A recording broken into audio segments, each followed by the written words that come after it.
Aided സ്കൂളിൽ അധ്യാപക നിയമനം സ്ഥിരപ്പെടുത്തി നൽകാമെന്ന് പറഞ്ഞ് കൈക്കൂലി വാങ്ങിയ റിട്ടയർഡ് അധ്യാപകൻ വിജിലൻസിന്റെ പിടിയിൽ. കോട്ടയത്തെ എയ്ഡഡ് സ്കൂളിലെ 3 അധ്യാപകരുടെ പരാതിയിലാണ് അറസ്റ്റ്. കോഴിക്കോട് വടകര സ്വദേശിയായ വിജയൻ കൊച്ചിയിൽ വെച്ച് പരാതിക്കാരിൽ നിന്ന് 1.5 ലക്ഷം രൂപ കൈക്കൂലി വാങ്ങവെയാണ് കോട്ടയത്തു നിന്നുള്ള വിജിലൻസിന്റെ സംഘം പിടികൂടിയത്. കോട്ടയത്തെ എയ്ഡഡ് സ്കൂളിലെ 3 അധ്യാപകരുടെ നിയമനം സ്ഥിരപ്പെടുത്തി നൽകുന്നതിന് ഇടപെടാമെന്ന് പറഞ്ഞായിരുന്നു വിജയൻ പരാതിക്കാരെ സമീപിക്കുന്നത്.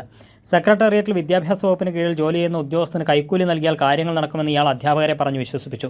തുടർന്ന് 2 ലക്ഷം രൂപ നൽകണമെന്ന് വിജയൻ അധ്യാപകരോട് ആവശ്യപ്പെട്ടു. ഇത് പിന്നീട് 1.5 ലക്ഷമാക്കി കുറച്ചു.